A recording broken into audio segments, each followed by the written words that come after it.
Yeah, over the last couple of years, the string inverters have become more in line with centrals in terms of CAPEX. Now, this will vary project to project to a certain degree. For the most part, the difference is really shrunk to a very small gap, if any. And in terms of OPEX, I mean, there's definitely string inverters that are a lot more favorable choice. The clean energy industry is moving fast. The deals are getting bigger, the technology is evolving, and the stakes have never been higher. Welcome to the Clean Power Hour, the podcast for solar, storage, and microgrid professionals who want to stay ahead of it all. Each week, your host, Tim Montague, industry advisor and president of Clean Power Consulting Group, brings you unfiltered conversations with the leaders actually building the energy transition. Now, here's your host, Tim Montague. We're here at RE Plus Northeast, and I'm with Luke Schlicht, who's a returning guest to the show, and Malishev, who's a new guest. Andre is an applications engineer, and Luke handles utility sales for CPS America. And as my listeners know, there is a transition going on, not just the energy transition, but the transition from central to string. And there's a CAPEX, OPEX play that we want to explain, but we're also going to drill down on retrofitting projects because we're at a stage where there's lots of installed solar now in the US market that needs inverters to be replaced, and there's an argument to be made for replacing those central inverters with string inverters. So why don't you introduce yourself first, Andre, for our audience, and then we'll get into the topic.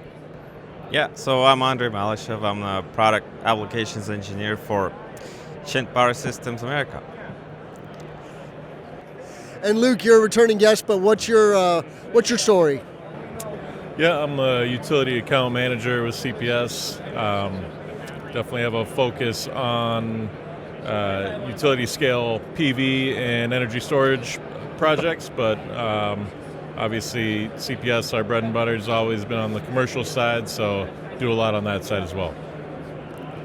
Great. So when you guys think about central to string, just give us a couple of bullet points on what developers are thinking about and what they may not understand. With regards to this option that they now have. Historically, they thought central, right, for 10 megawatt plus projects, but now it's a new day and string inverters are being used in large projects.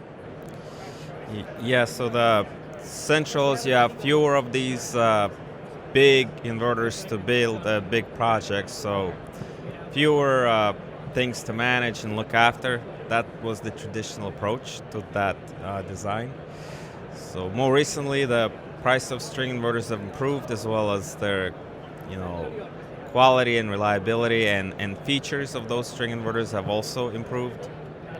So now you do not need to necessarily worry about the central inverter being a big piece of the project, so that when it is offline for any reason, you lose a big component of your project, big component of your revenue stream for potentially protracted downtime because of part shortage, or let's say availability of the technician, or any other such similar supply chain issues, bottlenecks.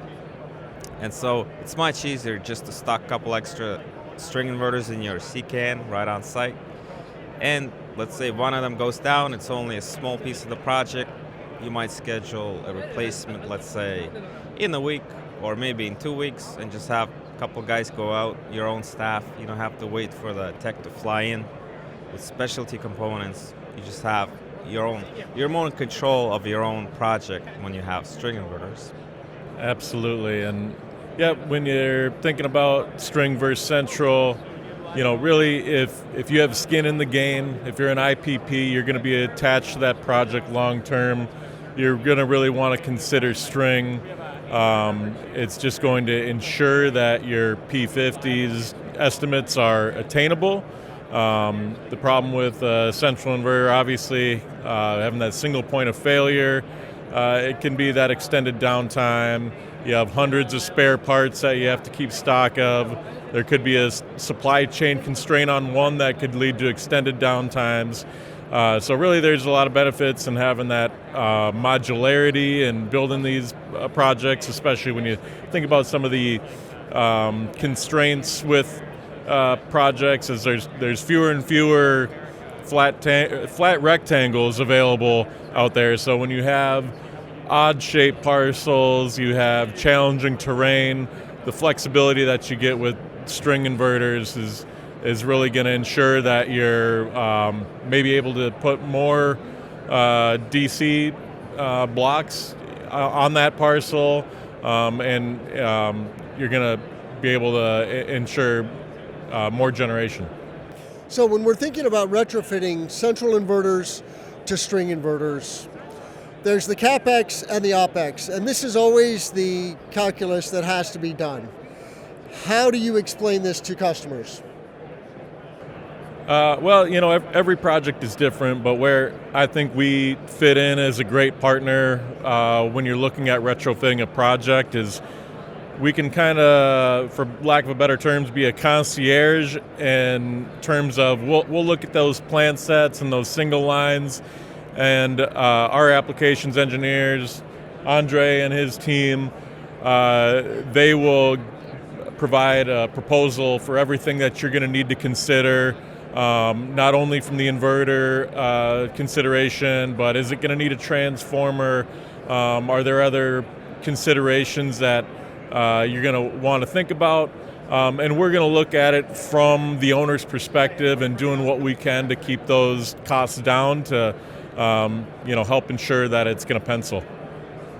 You mentioned transformers. There's very long lead times on transformers. Is there some advantage to going with Schlicht with regards to transformer or in general supply chain? Yeah, we have some strong partnerships that we can utilize, with some of our products, both 800 volt and 600 volt, but we do have a wide variety of different interconnection voltages with our inverter lineup, so 208, 480, 600, we can, fit a lot of those different applications. What else should our listeners know about retrofitting from central to string? I love this topic. When you go to other more mature markets like Asia and Europe, they're further along in this adoption, right, of string inverters.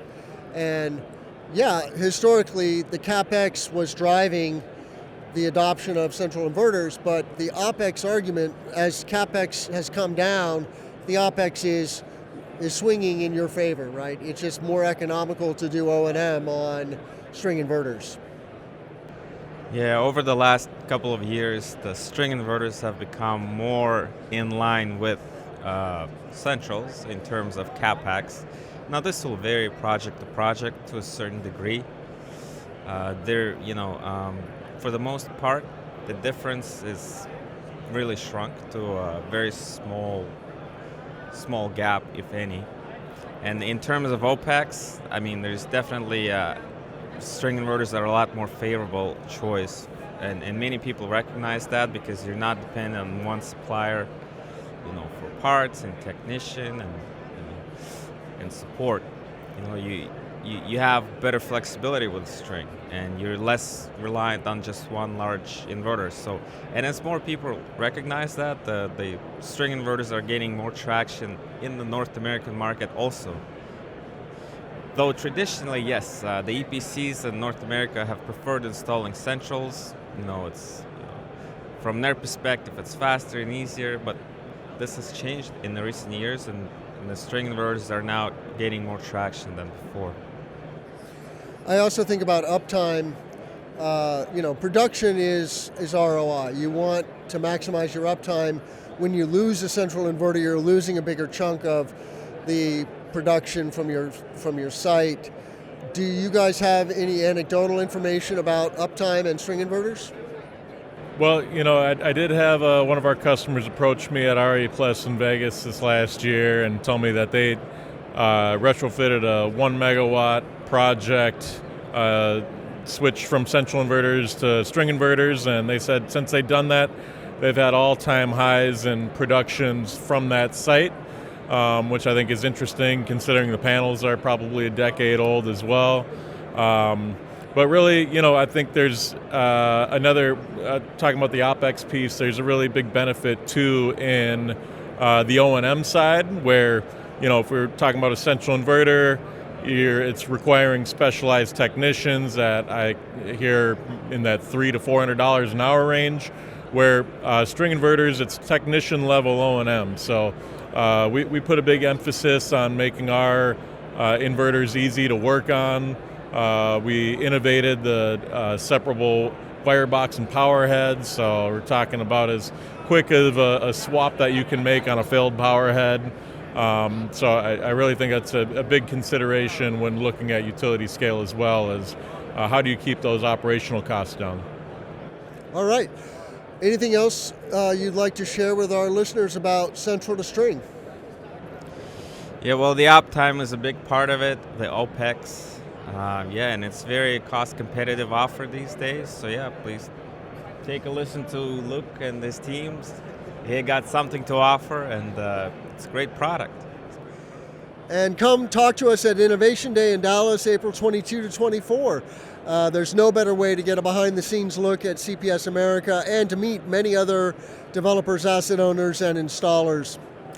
With that, I'll say check out all of our content at cleanpowerhour.com. Tell a friend about the show. That's the best thing you can do to help others find this content. And with that, how can our listeners find you guys? Chinpowersystems.com. We have our contact email and phone number, hotline phone number, so you can reach us at any time. Absolutely. I can be reached at luke.schlichte, SCHLICHTE, at chinpower.com. Appreciate it, Tim. I'm Tim Montague. Let's grow solar and storage. Thanks so much, guys. The Clean Power Hour is brought to you by CPS America, maker of North America's #1 three-phase string inverter, with over 10 gigawatts shipped in the U.S. The CPS product lineup includes string inverters ranging from 25 kW to 350 kW. Their flagship inverter, the CPS 350 kW, is designed to work with solar plants ranging from 2 megawatts to 2 gigawatts. CPS is the world's most bankable inverter brand and is America's #1 choice for solar plants, now offering solutions for commercial, utility, ESS, and balance of system requirements. Go to chintpowersystems.com or call 855-584-7168 to find out more.